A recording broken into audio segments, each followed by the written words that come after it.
Welcome everyone, we're here at the next video on my channel Goalball Terminance, portrayed by Ernst Kreusel.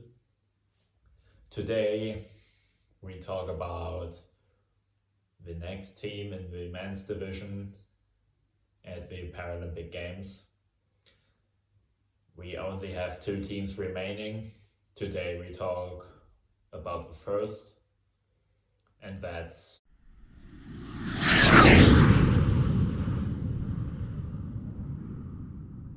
Germany.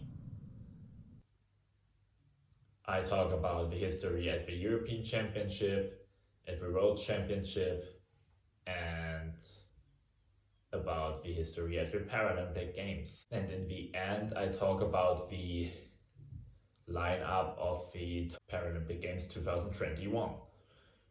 I start with the European Championship.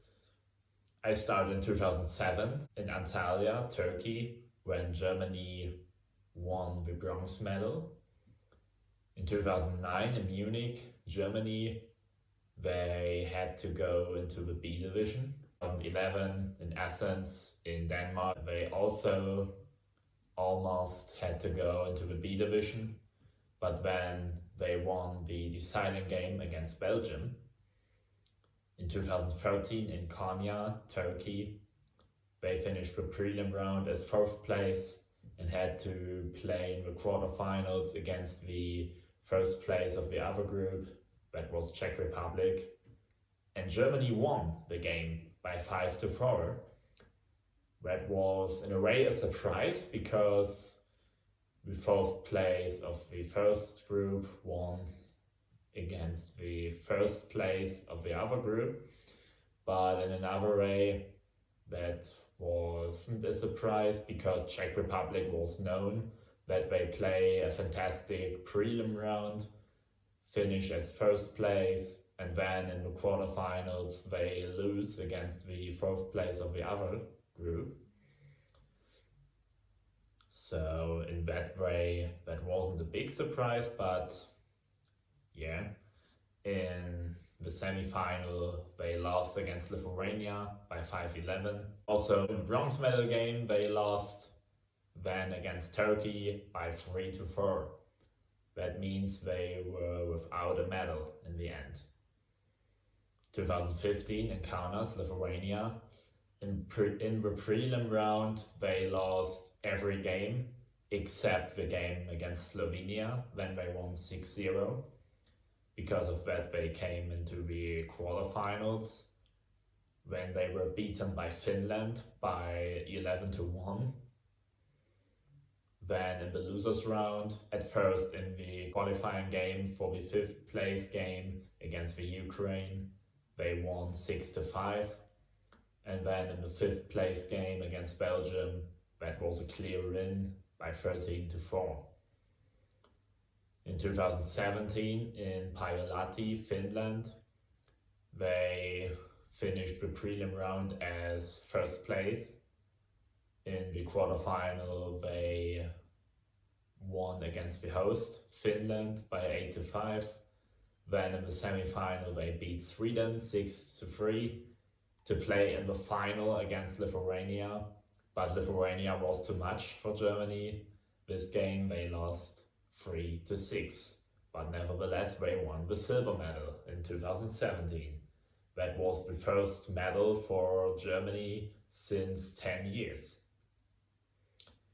In 2019 at the European Championship in Rostock in Germany, they also were first place after the prelim round. Then in the quarterfinal they beat Greece to play in the semi-final against Lithuania, where the score was 2-0 at halftime for Germany, and then Lithuania came back to make the score 2-2. And the score was 2-2 almost the whole end, but 15 seconds before the end, Lithuania got a 10 seconds penalty, so Germany was awarded with a penalty shot. And they've scored the goal for a 3-2. Lithuania took a timeout and they knew that they have only one shot remaining. Mantas Panovas threw the ball for Lithuania in this one shot, and he scored the 3-3 equalizer for Lithuania. So the game went into the overtime. And then it happened a moment we will never forget, I would mean. Because before the overtime was started, Germany got a delay of game penalty because the Lithuanian center player wasn't on the court 90 seconds before the game was started, and that was a penalty. Germany scored the penalty to win the game, and yeah, because the first goal is the golden goal in the overtime. And in my opinion, my wish was that Germany declines the penalty.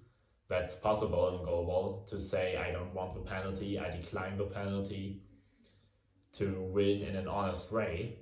Because yeah, in that way, I mean, this kind of game you should win in an honest way with a clear decision and not because of penalty like that.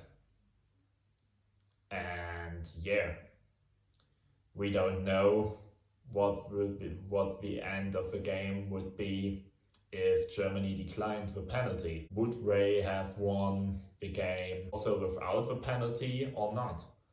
This question we will never answer. And yeah, I'm sorry for Lithuania that they had to lose the game in this way. And although if I'm a German and it's nice for my home country, I also see this point, and I mean, you should win your game in an honest way, and yeah, because you're the better team, and not because you get a penalty and win in this way. And with taking this penalty, I would mean Germany showed in a way that they thought that they are not able to win against Lithuania without the penalty.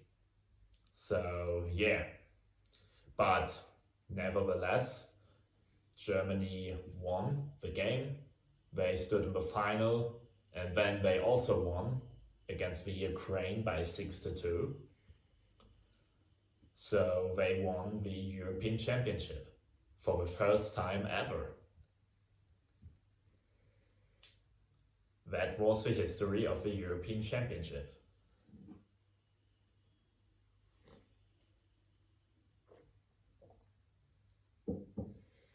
Now we come to the World Championship history. That started in 1978 at the first World Championship ever. Then Germany won the gold medal. Then the next satisfying success was 1990. The winning of the World Championship 1990 in Calgary, Canada. Then the next medal was 2018, the silver medal at the World Championship in Malmö, Sweden, where they lost the final game against Brazil by 3-9. And in that game, I also mean that Germany gave the title away because they were the better team in the first half. But in the second half, they had 1 minute where Brazil scored 3 goals with the same shot on the same position of the field. And yeah, but nevertheless, silver medal, the first medal at the World Championship since 28 years. That was a big success for Germany. Now I come to the Paralympic Games. At the Paralympic Games, I can tell you, yeah, in 1976, they won the silver medal at the first Paralympic Games ever in Goalball. In 1980, they won the Paralympic title. In 1984 in New York, they finished 6th place. And then the next satisfying success at the Paralympic Games was in 2016. Yeah, you hear right. In the 90s and also in the 2000s, yeah, Germany wasn't really good at the Paralympic Games. So, yeah, the next success is in Rio 2016. In the prelim round, they won the first game against Algeria by 10-0, but then the other 3 games they all lost. In the quarterfinals, they played against the USA, and as far as I said in my video about the USA, Germany lost this game by 6-7. So they finished on 6th place in the end. That was the history of the Paralympic Games. Now at the end I will talk about the team which will compete at the Paralympic Games now in Tokyo. The names of the players are Michael Dennis, Thomas Schneider, Oliver Horov, Felix Roger, Untitled, Fabian Dime. The coaches are Johannes Günther and Stefan Weil. At first I talk about the coaches because they are there since 2010. And that's the second Paralympic Games for them both. And the players, at first Michael Dennis, he will compete on his second Paralympic Games. He was also a part of the Rio team 2016. And he's the center player of the Team Germany, and many nations call him the best center player in the whole world, and at this point I would agree. And as far as I said in my video about Marburg, when I talked about the first division of the German Championship in Goalball, I said that I compare Michael Dennis with Tom Brady in American football, where also everyone says that Tom Brady is the best player in the NFL, and yeah, it doesn't matter for which team he plays, he can play for the championship with every team. And the same I would mean about Michael, and because of that he would be very important for Germany. When I come to Oliver Horov, that's his second Paralympic Games. He is the right wing player and he has a fantastic throw.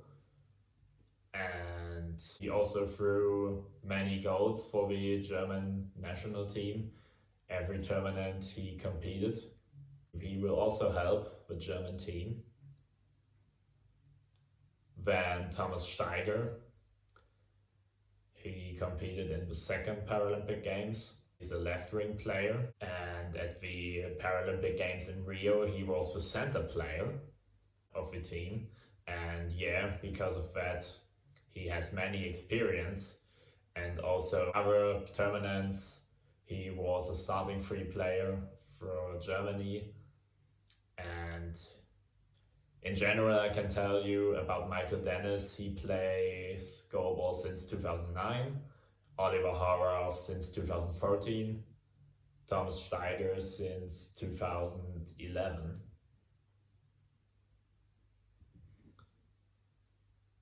Now I come to the rest.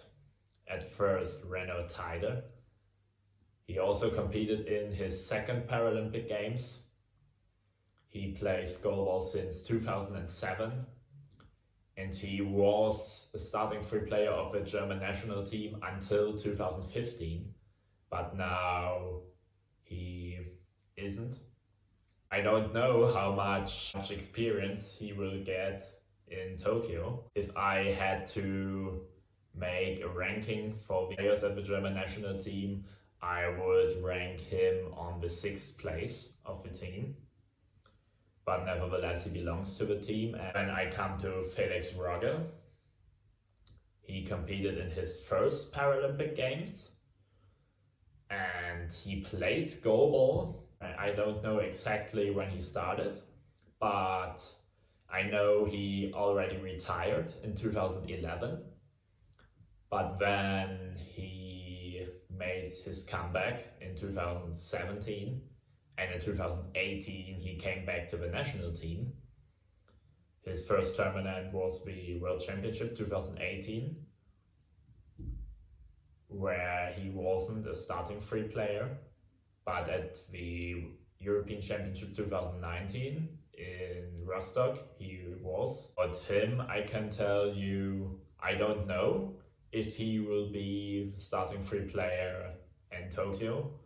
That could be decided between him and Thomas Schneider, because Felix Roger is also a left wing player. And in the end, I come to Fabian Dine. He's a center player. He competed at his first Paralympic Games and he plays goalball since 2016. That means he's the newest one of all. And yeah, as far as I said, he's center player.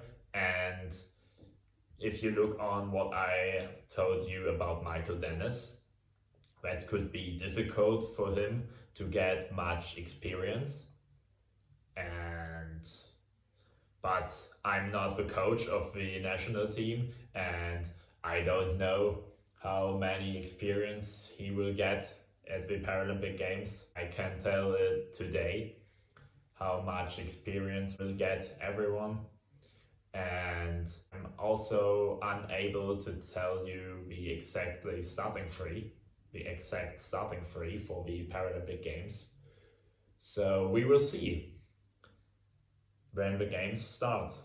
If you look on what I said, you can tell that Germany is a one who has to be mentioned if you tell candidates for the Paralympic title. But in the end, I want to tell you about two friendly tournaments they played in the last month.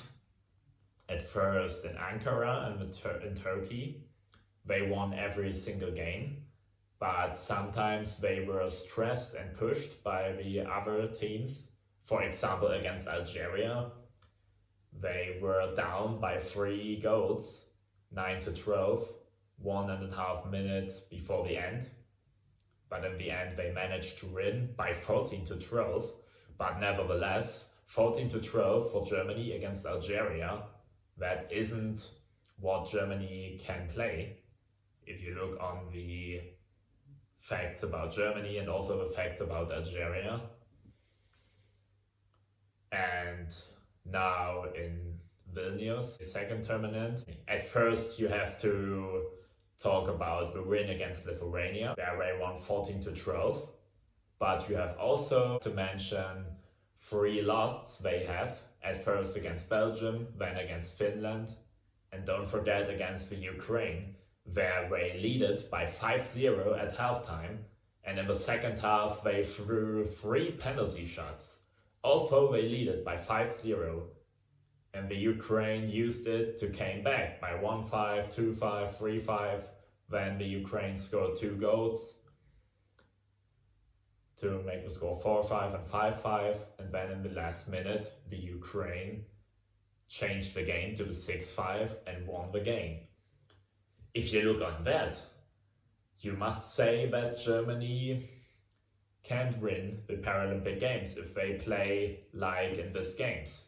That's not what a Paralympic champion stands for, to lead 5-0 at halftime and then he loses the game. But I don't know what at the Paralympic Games. So yeah, if you look on that and if you look on the past, you don't know what Germany will reach at the Paralympic Games. We will talk about when I talk about my predictions. That's the facts about Germany. That's the end of the video. I hope you enjoyed that. We will meet again next time. Until then, take care and goodbye.